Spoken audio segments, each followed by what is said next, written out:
Hello and welcome साथियों, मेरा नाम है दिलबीर सिंह खालसा और आज की क्लास में मैं आप सबका करता हूं स्वागत। साथियों, आज की क्लास में एमसीक्यूज करेंगे on the topic of freedom struggle या freedom movement. India's freedom struggle, India's freedom movement जो है इसके बारे में एमसीक्यूज करेंगी। तो बहुत इंपॉर्टेंट क्लास होने वाली है for all the upcoming JKSLV examinations. चाहे फिर आपके पास जेकेएसएलवी का एफए का एग्जामिनेशन हो आपके साथ, चाहे फिर आपके पास जूनियर असिस्टेंट का एग्जाम हो, या फिर और कोई आपके पास एग्जाम हो जो आपके पास आने वाला जेकेएसएलवी का हो या जेकेपीएससी का एग्जामिनेशन हो। तो हर एक एग्जाम की बहुत इंपॉर्टेंट क्लास होने वाली है। क्लास के एंड में जो है कमेंट सेक्शन में आप अपना स्कोर बताएंगे कि आपने कितने क्वेश्चन जो हैं ठीक किए हैं। तो चलिए स्टार्ट करते हैं। आगाज में ही आपसे गुजारिश कर रहे हैं कि अगर अभी तक आपने चैनल को सब्सक्राइब नहीं किया है तो प्लीज चैनल को सब्सक्राइब करना ना भूलें। तो चलिए स्टार्ट करते हैं। क्वेश्चन नंबर 1 पूछा गया है, who among the following was India's first law member. India का पहला लॉ मेंबर पूछा जा रहा है of the governor general in council from 1834 to 1838। ठीक है जी, पूछा जा रहा है कि आप बताइए नीचे दिए गए ऑप्शंस में से इंडिया का पहला law member of governor general in council from 1834 to 1838 कौन थे। क्या वो आपके मॉरले थे? नहीं सर, इनका कंसेप्ट आपके पास 1919 में कंसेप्ट आपके पास आ रहा है। साइमन कमीशन ये भी नहीं, साइमन भी नहीं आ रहे हैं। क्रिप्स मिशन तो आपके पास 40s के बाद ही आ रहा था। तो सबसे आंसर जो है मोस्ट अप्रोप्रिएट आंसर का जो है मकाले आ रहे हैं। ठीक है जी, मकाले नहीं जो है मकाले सिस्टम एजुकेशन आपने पढ़ा था। तो ये कंसेप्ट भी आपके पास जो है आपके पास एजुकेशन लॉ थे आपके पास 1835 में ये कंसेप्ट आपके पास देखने को मिले थे। तो ये सारे के सारे कंसेप्ट जो हैं वो मकाले की वजह से ही आ रहे हैं। तो आपके पास जो टीबी मकाले थे जिनके वजह से आपके मकाले सिस्टम एजुकेशन आपने देखने को मिला था, वही आपके पास first law member of governor general in council from 1834 to 1838 देखने को मिलते हैं। तो करेक्ट आंसर अगर आप इसका देखेंगे तो करेक्ट आंसर इसका जो है option number C, that is Macaulay. चलिए जी आगे बढ़ेंगे। अगला क्वेश्चन, क्वेश्चन नंबर 2 आपसे पूछा जा रहा है, अपार्ट फ्रॉम एओ ह्यूम के अलावा another important founding member of Indian National Congress कौन थे। देखिए आपको पता है कि इंडियन नेशनल कांग्रेस इसकी जब शुरुआत हो रही है तो एओ ह्यूम जो है बहुत ही इंपॉर्टेंट रोल प्ले कर रहे हैं इसके फाउंडेशन में, इनके इसके बनाने में। लेकिन आपसे पूछा जा रहा है कि एओ ह्यूम के अलावा आपके पास और कौन आ रहे हैं जिन्होंने बहुत इंपॉर्टेंट भूमिका अदा की है as a founding member of Indian National Congress. क्या वो महात्मा गांधी थे? सर नहीं, महात्मा गांधी तो वो नहीं थे। क्या वो बाल गंगाधर तिलक थे? बिल्कुल नहीं। जवाहरलाल नेहरू थे? नहीं। तो बच क्या रहा है सर? आपके पास जो आंसर का करेक्ट आंसर आ रहा है वो आपके पास डब्ल्यूसी बनर्जी आ रहा है, क्योंकि आपने अच्छे से पढ़ा है कि आपके पास जो इंडियन नेशनल कांग्रेस है it was formed on 28 of December. तो इंडियन नेशनल कांग्रेस की शुरुआत आपको 28 दिसंबर 1885 में आपको देखने को मिलती है इन बॉम्बे। अपार्ट फ्रॉम एलन ओस्टेविन जिन्हें आप एओ ह्यूम कहते हैं, अनदर इंपॉर्टेंट जो आपके पास फाउंडिंग मेंबर थे was WC Banerjee who was elected the first president. और जो आपके पास डब्ल्यूसी बनर्जी हैं इन्हें फर्स्ट प्रेसिडेंट के तौर पर भी जो है इलेक्ट किया गया था। ये चीज़ें आपने याद रख लेनी है। एमसीक्यूज के माध्यम से और चीज़ें जो हैं आपकी क्लियर होनी चाहिए, तभी मकसद एमसीक्यूज आपका समझने का। चलिए आगे बढ़ेंगे। आगे बढ़ने से पहले गुजारिश करेंगे, सीख रहे हैं तो लाइक शेयर और सब्सक्राइब करना ना भूलें। चलिए जी, क्वेश्चन नंबर 3 पूछा जा रहा है, who is the author of the book poverty and un British rule of British India. आपने बताना है कि ये जो किताब है poverty and un British rule of British India, इसके ऑथर आपके पास कौन है। नंबर ए ऑप्शन आपके पास Bal Gangadhar Tilak, number B Surendranath Banerjee, number C Raja Ram Mohan Roy, number D आपके पास दादा भाई नेहरू जी आ रहे हैं। तो आप बताइए इसका करेक्ट आंसर क्या है। बिल्कुल सर, करेक्ट आंसर जो है अगर आपने अच्छे से समझा होगा कि जो poverty and un British rule of British in India, इनके जो लेखक हैं इस किताब के आपके पास लेखक जो हैं वो आपके पास दादा भाई नेहरू जी आ रहे हैं। तो correct answer option number C, Dadabhai Nehru जी, जिन्हें आप किस नाम से जानते थे? Grand old man of Indian nationalism. तो Dadabhai Nehru ji grand old man of Indian nationalism के नाम से इनको जाना जाता था। तो ये बात आपने याद रख लेनी है। चलिए आगे बढ़ेंगे। क्वेश्चन नंबर 4 क्या पूछा जा रहा है? पूछा जा रहा है कि आप हमें बताइए Curzon order partition of Bengal in 1905। ठीक है जी, तो जो आपके पास लॉर्ड कर्जन थे इन्होंने 1905 में, देखिए लॉर्ड कर्जन के बारे में आपको पता है कि 6 जनवरी 1899, ठीक है जी 6 जनवरी 1899 में ये जो आपके पास लॉर्ड कर्जन है ये governor general as well as viceroy of India का पद जो है वो संभालते हैं। आगे चलकर 1904 में यूनिवर्सिटी एक्ट जो है 1904 में पास किया जाता है, जिसके बदौलत आपके पास जो कोलकाता की यूनिवर्सिटी थी वो डायरेक्ट कंट्रोल ऑफ गवर्नमेंट में आ जाती है। आगे चलकर फिर इनके ही द्वारा ऑफिशियल सीक्रेट एक्ट 1904 में पास किया जाता है, अमेंड किया जाता है ताकि कर्ब किया जा सके nationalist tone of the Indian newspapers. Finally जो आपके पास कर्जन थे वो ऑर्डर करते हैं partition of Bengal in the year of 1905। ये बात आपको पता है, ठीक है। आगे क्या पूछा जा रहा है कि जब कर्जन ने 1905 में ऐलान किया कि हम भाई इसका पार्टीशन करेंगे, 1905 में इन्होंने कहा, ऑर्डर दिया पार्टीशन करने का बंगाल का, दो इंपॉर्टेंट रीजन दिए थे इन्होंने। He gave two important reason for the same, दो इंपॉर्टेंट रीजन दिए थे पार्टीशन बंगाल के लिए एज पर कर्जन। वो दो रीजन कौन से थे उनमें से पूछा जा रहा है कि आपसे बताइए, दो रीजन आपके पास नीचे दिए गए हैं, इनमें से कौन सा एक ऑप्शन ठीक नहीं है as per the reason given by the lord Curzon. पहला रिलीफ ऑफ बंगाल, ठीक है जी, ये बात तो उन्होंने कहा था कि हम चाहते हैं कि हम बंगाल की पार्टीशन करें, पहला रीजन उन्होंने दिया था we want relief in Bengal, ये चीज़ चाहते थे। दूसरा इंप्रूवमेंट इन उड़ीसा, नहीं सर उड़ीसा की बात नहीं कर रहे थे वो, उनका दूसरा लक्ष्य था इंप्रूवमेंट ऑफ आसाम। हालांकि ये तो कहने की बातें थी, असल जो मकसद था कर्जन का वो ये चाहते थे कि वो सप्रेस कर सकें political activities against the British rule in Bengal and to create a Hindu Muslim divide. वो हिंदू मुस्लिम जो है डिवाइड एंड रूल की पॉलिसी जो है अपनाना चाहते थे, इसी वजह से इन्होंने बंगाल का पार्टीशन किया था। लेकिन इन्होंने आप लोगों को ये तो नहीं बताएंगे भाई हमारा मकसद ये है कि ये करने का, इन्होंने दो रीज़न दिए थे। पहला रीज़न ये दिया था कि हम चाहते हैं रिलीफ ऑफ बंगाल, दूसरा हम चाहते हैं कि इंप्रूवमेंट होनी चाहिए आसाम में। किसमें? आसाम में। तो इंप्रूवमेंट ऑफ आसाम जो है इन्होंने दूसरी बात कही थी, ना कि उड़ीसा। तो इसमें से आपके पास पूछा जा रहा है कि करेक्ट कौन सा नहीं है, which following is not one of them, तो वो कौन सा नहीं है, ओनली टू इसका जो है करेक्ट आंसर आ जाएगा। तो इसका जो आपके पास आंसर मारे करेंगे वो option number B, that is only two जो है इसमें रॉन्ग आ रहा है। ठीक है जी, उम्मीद करते हैं ये क्वेश्चन आपको क्लियर हो गया होगा। इस क्वेश्चन के माध्यम से जो आपके पास पार्टीशन बंगाल है इसका कंसेप्ट आपको क्लियर हो गया होगा। फाइनली जो आपके पास 17 जुलाई 1905 में एक मीटिंग होती है कलकत्ता में, जिसमें Surendranath Banerjee he gave a call for boycott of British goods and institutions. आगे जाए 7 अगस्त को 1905 में ही आपके पास स्वदेशी मूवमेंट की शुरुआत देखने को मिलती है। 16 अक्टूबर 1905 में ये जो है फाइनल, जिस दिन ये ऑफिशियली आपके पास पार्टीशन होता है, इस दिन को डे ऑफ मॉर्निंग के तौर पर हज़ारों के लोग जो हैं सड़कों पर उतरते हैं, वंदे मातरम के गीत गाते रहते हैं। तो 16 अक्टूबर 1905 में जो है ऑफिशियली ये जो है आपके पास पार्टीशन हो जाता है। ये चीज़ें आपने याद रख लेनी है। चलिए आगे बढ़ेंगे। पूछा जा रहा है pick the odd one out.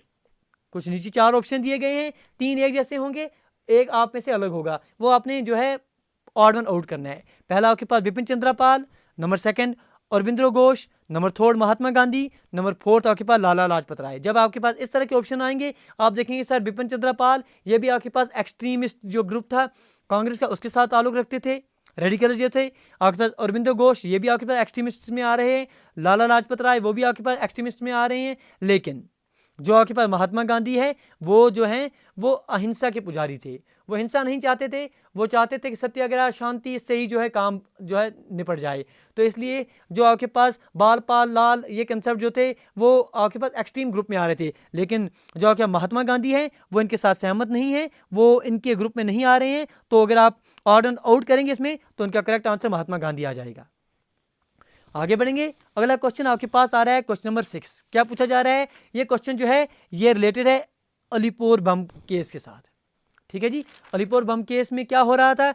Alipur bomb case में जो आपके पास डिगोलस किंग्स फोर्ट थे, जिनको माना जाता था कि बहुत ही क्रूल तरीके से इन्होंने स्वदेशी एजिटेटर्स के खिलाफ जो है कार्रवाई की थी। इसको मारने के लिए एक कार्रवाई बनाई गई, एक साजिश बनाई गई। इसके लिए दो रेवोल्यूशनरी जो हैं तैयार हुए। वो पूछा जा रहा है कि आप बताइए वो 2 रेवोल्यूशनरीज कौन थे in order to kill Kingsford. ये किंग स्पोर्ट कौन है सर? ये डिगोलस किंग स्पोर्ट हैं।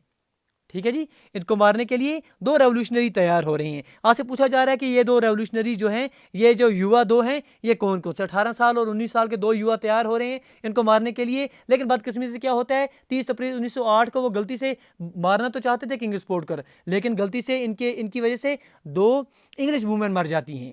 ठीक है जी, तो आपने बताना है कि ये कौन 2 थे। क्या वो आपके पास चित्तरंजन दास और वीओ चिदम्बरम थे? नहीं सर, चित्तरंजन दास ने तो इनका केस लड़ा था, आगे चलकर आपने पढ़ा होगा टुक द केस, जिसे आप अलीपुर केस कहा था, तो ये नहीं आ रहे हैं।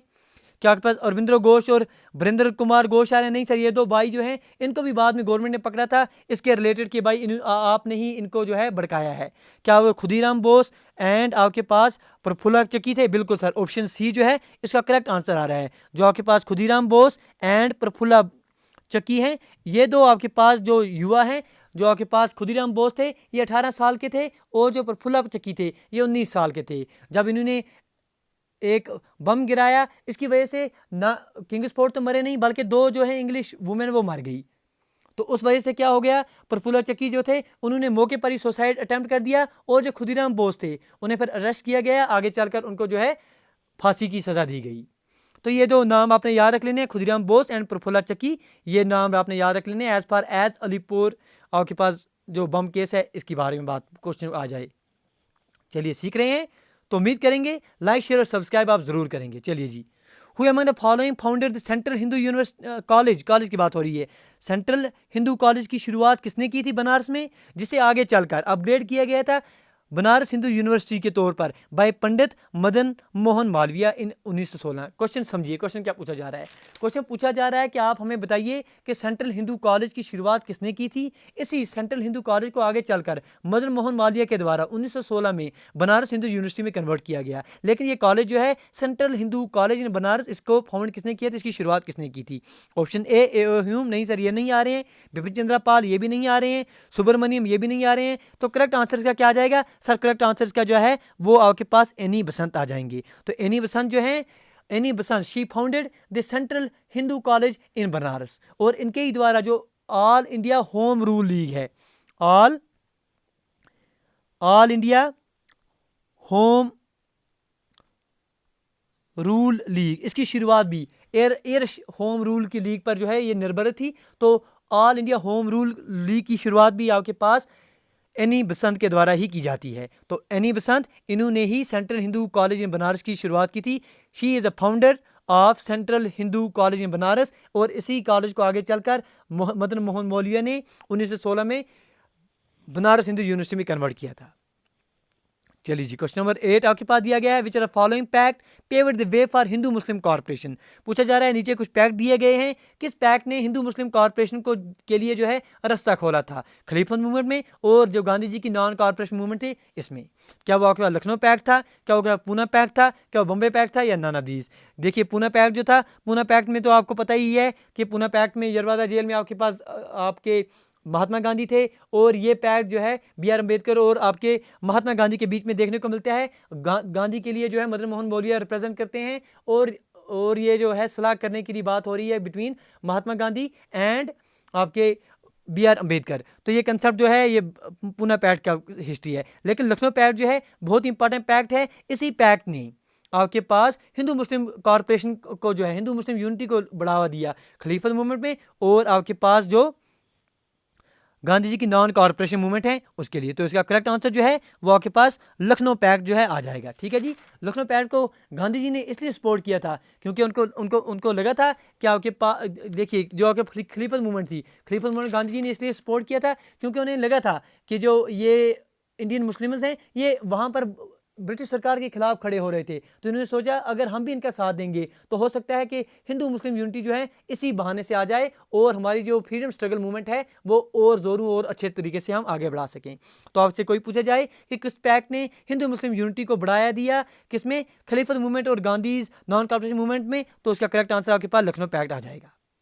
चलिए जी अगला क्वेश्चन, क्वेश्चन नंबर 9 पूछा जा रहा है कि 30 अक्टूबर 1920 की बात है, all Indian trade union Congress was established. ठीक है जी, जो आपके पास ऑल इंडिया ट्रेड यूनियन जो ये है इसकी शुरुआत होती है, all India trade union Congress की शुरुआत होती है 30 अक्टूबर 1920 को। पूछा जा रहा है कि आप हमें बताइए, क्वेश्चन क्या है कि आप हमें बताइए कि इसकी शुरुआत तो हो रही है, all India trade union Congress की शुरुआत 1920 में हो रही है, एस्टेब्लिश अंडर, तब इसके चेयरमैन कौन थे, अंडर चेयरमैनशिप ऑफ किसके चेयरमैनशिप में इसकी जो है एस्टेब्लिशमेंट हो रही है, इसकी शुरुआत हो रही है। क्या वो मौलाना शौकत अली थे, क्या वो महात्मा गांधी थे, क्या वो बीपी वादिया थे, क्या वो लाला लाजपत राय थे। तो इसका करेक्ट आंसर जो है वो क्या आ जाएगा सर, इसका correct answer Lala Lajpat Rai, option D जो है इसका करेक्ट आंसर आ जाएंगे। तो 30 अक्टूबर 1920 को all India trade union Congress, जिसे आप AITUC के नाम से जानते हैं, all India trade union Congress की शुरुआत होती है under chairmanship of Lala Lajpat Rai, जो आपके पास बीपी वादिया है, बीपी वादिया के द्वारा मद्रास लेबर यूनियन, ठीक है जी, जिसे माना जाता है the first trade union in the modern science. Madras trade union की शुरुआत आपके पास 1918 में बीपी वाधे के द्वारा की जाती है, लेकिन लाला लाजपत राय के द्वारा all India trade union Congress इनके चेयरमैन से जब इसकी शुरुआत 30 अक्टूबर 1920 में होती है।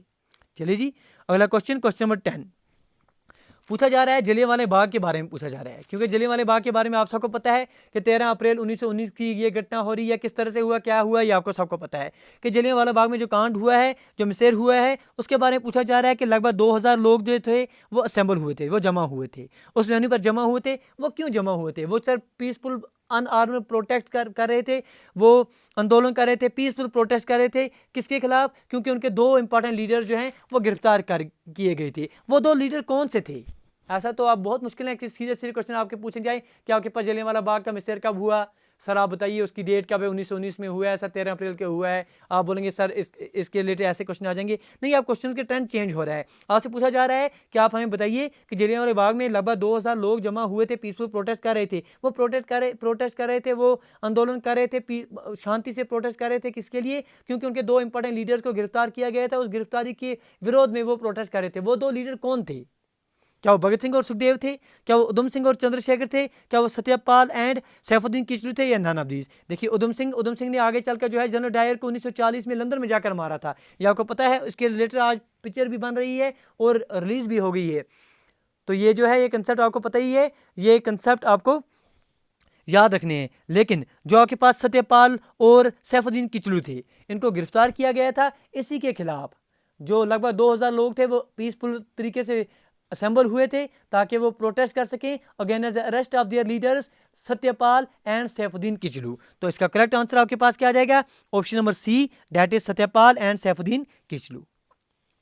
ठीक है जी, तो उम्मीद करते हैं आज की क्लास में YMCQs, ये पार्ट 1 था आपके पास फ्रीडम स्ट्रगल का।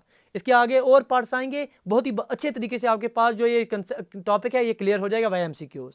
ठीक है, MCQs के माध्यम हर एक MCQs में हम आपके साथ टॉपिक भी डिस्कस कर रहे हैं।